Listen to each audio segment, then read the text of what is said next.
കുട്ടിയും തമ്മിൽ ബന്ധമില്ല. അങ്ങനെ കൊത്തിയാട്ടുമ്പോ ആ പക്ഷി പോലും ഒരുപാട് കാര്യങ്ങൾ കുട്ടിക്ക് പറഞ്ഞു കൊടുക്കുന്നതാണ് നമ്മൾ LP ക്ലാസ്സിൽ വെച്ച് പഠിക്കുന്നത്.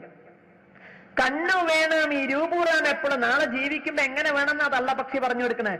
കണ്ണു വേണം ഈ രൂപൂറാം എപ്പോഴും, കണ്ണു വേണം മുകളിലും താഴെയും, കണ്ണിൽ എപ്പോഴും കത്തി ജ്വലിക്കുമുൾ കണ്ണു വേണം അണയാത്ത കണ്ണാണ്. പക്ഷി കുട്ടിക്ക് പറഞ്ഞു കൊടുക്കാണ്, കണ്ണു വേണം ഈ രൂപൂറാം എപ്പോഴും, കണ്ണു വേണം മുകളിലും താഴെയും, കണ്ണിൽ എപ്പോഴും കത്തി ജ്വലിക്കുമുൾ കണ്ണു വേണം അണയാത്ത കണ്ണ്. ആ അണയാത്ത കണ്ണ് നമുക്ക് ജ്വലിപ്പിക്കാൻ സാധിച്ചിട്ടുണ്ടോ? ആ അണയാത്ത കണ്ണ് ജ്വലിപ്പിക്കണമായിരുന്നെങ്കിൽ നമ്മൾ നമ്മുടെ ധർമ്മം പഠിപ്പിക്കണമായിരുന്നു. അത് പഠിക്കാനോ പഠിപ്പിക്കാനോ ഉള്ള എന്തെങ്കിലും സംവിധാനം ഇവിടെ ഉണ്ടായിട്ടുണ്ടോ? വീണ്ടും അനുഭവത്തിലേക്ക് തന്നെ കിടക്കട്ടെ. നല്ല വിദ്യാഭ്യാസമുള്ള ഒരു കുട്ടിയെ ഇതുപോലൊരു കെണിയിൽപ്പെട്ട് 2 ദിവസം രക്ഷിതാക്കൾക്ക് എങ്ങനെയോ കയ്യിൽ കിട്ടിയ സമയത്ത് കൊളത്തൂർ അദ്വൈതാശ്രമത്തിന്റെ മഠാധിപതിയായ സംപൂജ്യ ചിദാനന്ദപുരി സ്വാമികളുടെ അടുത്ത് ഈ കുട്ടിയെ ഒന്ന് കൊണ്ടുചെന്നു, ഒന്ന് വെറുതെ ഉപദേശിക്കുക എന്നുള്ള ഉദ്ദേശത്തിൽ. സ്വാമിജി ഈ കുട്ടിയോട് ഒരുപാട് കാര്യങ്ങൾ സംസാരിച്ചു. അതിനൊടുവിൽ സ്വാമിജി കുട്ടിയോട് ചില ചെറിയ ചോദ്യങ്ങൾ ചോദിച്ചു. ആദ്യം ചോദിച്ചത് ഇസ്ലാം മതത്തിന്റെ പ്രാമാണിക ഗ്രന്ഥം ഏതാണെന്നാണ്. 10-21 വയസ്സ് വരെ ഹിന്ദുവായി ജീവിച്ച കുട്ടിയാണ്. ഇപ്പൊ ആകെ അങ്ങനെ തലയൊക്കെ മൂടിപ്പൊതിഞ്ഞ് ചെന്നൊരു കോലത്തിലാണ്. ഈ കുട്ടിയോട് ചോദിച്ചു ഇസ്ലാം മതത്തിന്റെ പ്രാമാണിക ഗ്രന്ഥം ഏതാന്ന് ചോദിച്ചു. കുട്ടി എടുത്തടിച്ച പോലെ ഉത്തരം പറഞ്ഞു, പരിശുദ്ധ ഖുർആൻ എന്ന് പറഞ്ഞു. 2ാം സ്ഥാനം ഹദീസുകൾക്ക്. സ്വാമിജി ചോദ്യം അവസാനിപ്പിക്കാൻ സമ്മതിക്കുന്നില്ല. കട്ടയെന്ന് ഉത്തരാണ് ഹദീസുകൾക്ക്.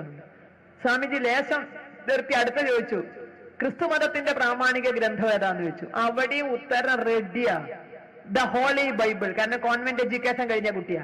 ദ ഹോളി ബൈബിൾ എന്ന് പറഞ്ഞു. അടുത്ത ചോദ്യം സ്വാമിജി ലേശ സാവകാശം എടുത്തിട്ട് ചോദിച്ചു, ഹിന്ദു മതത്തിന്റെ പ്രാമാണിക ഗ്രന്ഥം ഏതാ?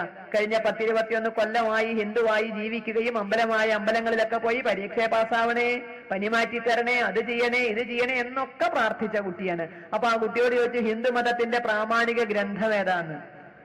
കുട്ടി കുഴങ്ങിയില്ലോ. ദേശം നേരം ആലോചിച്ചു. മറ്റേനൊക്കെ ഉത്തരം റെഡിമെയ്ഡ് ആയിരുന്നു. ദേശം നേരം ആലോചിച്ചു, സ്വാമിജി അങ്ങനൊന്നും ഉണ്ടോന്ന് ചോദിച്ചു. ഇത്ര അങ്ങനെയൊന്നും ഉണ്ടോന്ന് ചോദിച്ചു.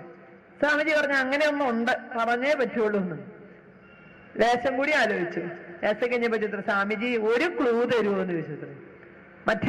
മറ്റേനൊന്നും ഒന്നും വേണ്ട, ഒരു ക്ലൂ തരുമോ എന്ന് ചോദിച്ചു. സ്വാമിജി ഇത് കോളേജ് കുട്ടികളുടെ ഒരു പരിപാടിയില്ല പറഞ്ഞത്, പ്രൊഫഷണൽ കോളേജിലെ കുട്ടികൾക്ക് വേണ്ടി കോഴിക്കോട് സംഘടിപ്പിച്ച ഒരു പരിപാടിയില്ല പറഞ്ഞത്.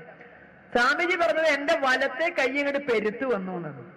ഒരു ക്ലൂ തരുമോ എന്ന് ചോദിച്ചപ്പോ വലത്തെ കൈ, മുന്നിൽ ഒരാളിരുന്ന് വർത്തമാനം പറയുമ്പോ വലത്തെ കൈ പെരുക്ക എന്തിനാന്നറിയാനുള്ള വിവരമൊക്കെ നമുക്കുണ്ട് അല്ലെ.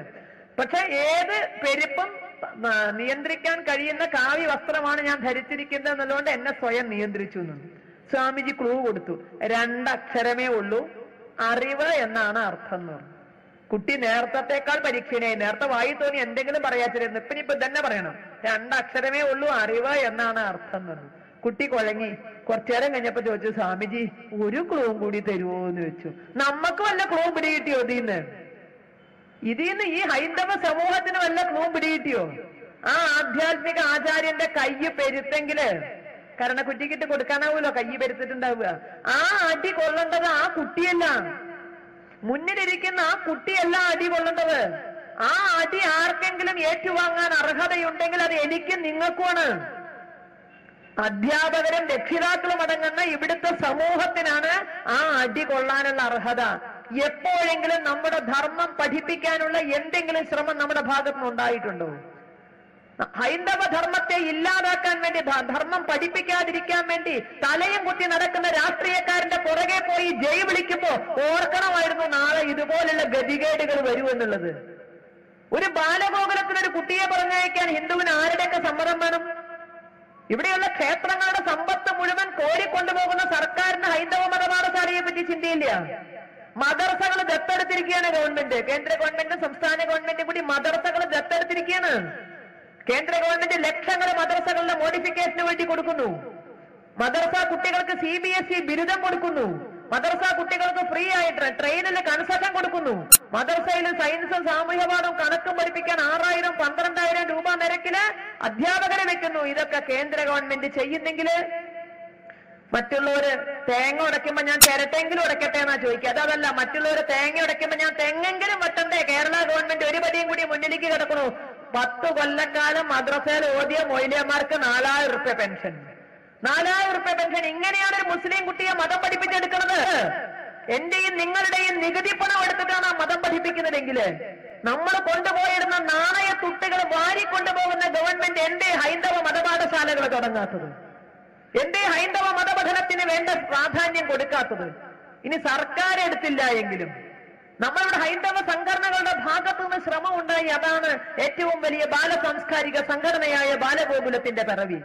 നേരത്തെ പറഞ്ഞ ഒരു ബാലഗോകുലം ക്ലാസ്സില് ആഴ്ചയിൽ ഒരു ദിവസം നടക്കുന്ന ബാലഗോകുലം പ്രതിവാര ക്ലാസ്സിലേക്ക് സ്വന്തം കുട്ടിയെ ഒന്ന് പറഞ്ഞയക്കണമെങ്കിൽ ഒരു ഹിന്ദു എത്രയാളെ പേടിക്കണം? കുട്ടി ബാലഗോകുലത്തിൽ പോയി എന്ന് പറഞ്ഞാൽ പിറ്റേ ദിവസം കോപ്പറേറ്റീവ് ബാങ്കിൽ നിന്ന് ജപ്തി നോട്ടീസ് വരുന്ന അവസ്ഥ ഈ കേരളത്തിലില്ലേ? ഒരു ശ്രീകൃഷ്ണ ജയന്തി ശോഭായാത്രയോടൊപ്പം 2 ഹരേ രാമ ഹരേ കൃഷ്ണ മന്ത്രം ചൊല്ലിയാല് വാർഡ് മെമ്പർ കോപിക്കുന്ന അവസ്ഥ ഈ കൊച്ചു കേരളത്തിലില്ലേ? അവരെയൊക്കെ പേടിച്ച് നട്ടെല്ല് വളച്ചു നിന്ന ഹിന്ദു സമൂഹമാണ് ഇന്ന് മക്കളെ തട്ടിക്കൊണ്ടുപോകുമ്പോ തേങ്ങിക്കരയേണ്ട ദുര്യോഗത്തിൽ വന്നിരിക്കുന്നത്. ആ കരഞ്ഞത് ഒരു രക്ഷിതാവ് മാത്രമല്ല, നമുക്കൊക്കെ അറിയാം. ആ മജിസ്ട്രേറ്റ് പറഞ്ഞ തന്നെ ഈ കണ്ണുനീര് ഇനി വീഴരുതെന്ന് അദ്ദേഹം പറയാനൊരു കാരണമുണ്ട്. ആ കരഞ്ഞ രക്ഷിതാക്കളെ എല്ലാവർക്കും അറിയാം. എന്തുകൊണ്ട്? ആരാ രക്ഷിതാക്കള്?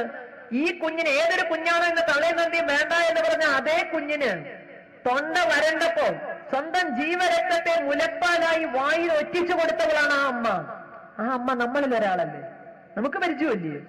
സ്വന്തം കുഞ്ഞിന് വേണ്ടി ജീവരക്തത്തെ മുലപ്പാലായി ഒറ്റിച്ചു കൊടുത്തൊരമ്മ, സ്വന്തം കുഞ്ഞിന് വിശന്നപ്പോ ആഹാരത്തിന് വേണ്ടിയിട്ട്, വസ്ത്രത്തിന് വേണ്ടിയിട്ട്, വിദ്യാഭ്യാസത്തിന് വേണ്ടിയിട്ട് ആഗ്രഹിക്കുന്നതെല്ലാം നേടാൻ വേണ്ടിയിട്ട് സ്വന്തം ജീവരക്തത്തെ വിയർപ്പാക്കി ഒഴുക്കിയ ഒരു പിതാവ്. ആ പിതാവിനെ നമുക്ക് പരിചയമില്ലേ?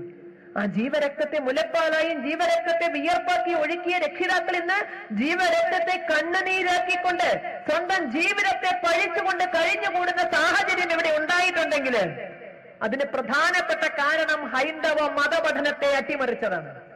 മതപഠനത്തിനുള്ള അവസരങ്ങൾ ഇല്ലാതാക്കിയതാണ്. ബാലഗോകുലം തുടങ്ങി വെച്ച ആ വലിയ ശ്രമത്തെ പുറങ്കാലി കൊണ്ട് തൊഴിക്കാൻ ഇവിടുത്തെ രാഷ്ട്രീയക്കാർ ഇടതാണെങ്കിലും വലതാണെങ്കിലും മുന്നിലായിരുന്നു. എന്ത് വില കൊടുത്തും അതിനെ അവസാനിപ്പിക്കുമെന്ന് പ്രതിജ്ഞ ചെയ്തതുപോലെ സ്വന്തം മണികൾക്ക് നടന്ന് വീടുകളിൽ പോയിട്ട് നടന്ന് ആഹ്വാനം കൊടുത്തിട്ടുണ്ട്. ബാലഗോകുലം ഒരു സ്ഥലത്ത് ആദ്യമായിട്ട് തുടങ്ങിയ സ്ഥലത്ത് എനിക്കറിയാം. ബാലഗോകുലത്തിന്റെ പ്രതിവാര ക്ലാസ്സുകളിലേക്ക് 70ഓളം കുട്ടികൾ ആദ്യത്തെ ക്ലാസ്സിൽ വന്ന ഒരു സ്ഥലത്ത് പിറ്റേ ദിവസം മുതൽ സഖാക്കൾ വീടാന്തരം ചെന്നു കുട്ടികളെ ബാലഗോകുലത്തിൽ പറഞ്ഞയക്കരുത് എന്ന് പറഞ്ഞിട്ട്.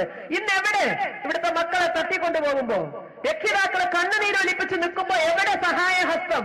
ബാലഗോകുലത്തിൽ പോകരുത് എന്ന് പറയാൻ കൊണ്ട് ആ നാവ് എവിടെ? പോകുന്നവരെ ബുദ്ധിമുട്ടിക്കാൻ ശ്രമിച്ച ആ ശക്തി എവിടെ? ഇന്ന് ഒരു കുട്ടിയെ നിങ്ങൾക്ക് രക്ഷപ്പെടുത്തി കൊണ്ടുതരാൻ സാധിക്കൂ എങ്കിൽ അന്ന് ബാലഗോകുലത്തിലേക്ക് പോകുന്നവരെ തടഞ്ഞതിൽ നിന്ന് അവർക്ക് ബുദ്ധിമുട്ടുകൾ ഉണ്ടാക്കിയതുപോലെ നിങ്ങൾക്ക് കഴിയോ ഒരു കുട്ടിയെ? സഖാക്കളുടെ കുട്ടി തന്നെ. അനുഭവം പറഞ്ഞു തരാം. മലപ്പുറം ജില്ലയിലെ നിലമ്പൂരിനടുത്ത് ഡിഗ്രി ഫൈനൽ ഇയർ കഴിഞ്ഞ മിടുക്കിയായ ഒരു പെൺകുട്ടി റിസൾട്ട് അറിഞ്ഞതിന് ശേഷം ഈ കുട്ടിയെ കോളേജിൽ പഠിക്കുന്ന കാലത്ത് തന്നെ സുഹൃത്തായിരുന്ന ഒരു പെൺകുട്ടി, അത് പെൺകുട്ടിയാണെന്ന് ഓർക്കണം കേട്ടോ. ഈ പെൺകുട്ടിയിലൂടെ ആരൊക്കെയോ മറ്റേ ലഘുലേഖകൾ കൊടുത്ത് കാസറ്റ് കൊടുത്ത് കുട്ടി പതുക്കെ ഡിഗ്രിക്ക് പഠിക്കുമ്പോ തന്നെ വീട്ടിലെ കുറേശ്ശെ മറ്റേ റംലാൻ മാസത്തിൽ നോമ്പെടുക്കാൻ തുടങ്ങി. അച്ഛൻ കറ കളഞ്ഞ സഖാവ. അച്ഛന് സന്തോഷം കൊണ്ട് ഇരിക്കപ്പെടുത്തിയില്ല, എന്റെ കുട്ടിക്ക് അങ്ങനെ ഇന്ന മതമൊന്നുമില്ല, എവിടെ നന്മയുണ്ടോ അതൊക്കെ ചെയ്യും. അച്ഛൻ 4 ആളോട് വല്യക്ഷരത്തിൽ പറഞ്ഞു. കുറച്ച് കഴിഞ്ഞപ്പോ കുട്ടി വീട്ടിൽ നിസ്കരിക്കാൻ തുടങ്ങി. ഓ അതും ഗംഭീരാന്ന് പറഞ്ഞു. അവസാനം ഇപ്പൊ എവിടെ എത്തിയെന്നറിയാവോ? കേരളത്തിലെ അറിയപ്പെടുന്ന ഒരു മതപ്രഭാഷകൻ, മതേതരത്വത്തിന്റെ വെണ്ണിക്കൊടിയുമായിട്ട് കേരളം മുഴുവൻ പാഞ്ഞു നടന്ന് പ്രസംഗിക്കുന്ന ഒരു മതപ്രഭാഷകന്റെ 3ാമത്തെ ബീവിയായിട്ട് ആ കുട്ടിയെ കെട്ടിക്കൊണ്ടുപോയി.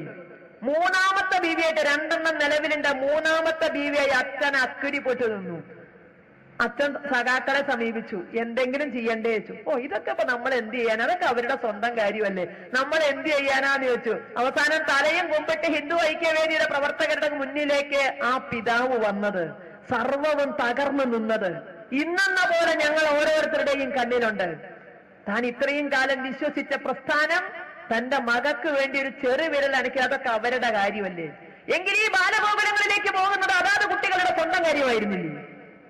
ഈ രക്ഷിതാക്കൾ അങ്ങോട്ട് പറഞ്ഞയക്കുന്ന രക്ഷിതാക്കളുടെ സ്വന്തം കാര്യമായിരുന്നില്ലേ? എന്തേ അത് തടയാൻ പുറപ്പെട്ടത്? എന്തുകൊണ്ട് അത് ഓരോ സ്ഥലത്തും ഹൈന്ദവ സംഘടനാ പ്രവർത്തനം തുടങ്ങിയാല് അത് അവസാനിപ്പിക്കാൻ ശ്രമിച്ച ആ ശക്തി ഇന്നെവിടെ? കേരളം മുഴുവൻ തീവ്രവാദത്തിന്റെ കൂത്തരങ്ങാകുമ്പോ ഇവർ ചെറുവിരൽ അനക്കിയിരുന്നു നടക്കുമായിരുന്നു. ഇത് ഒരു കാവിക്കൊടി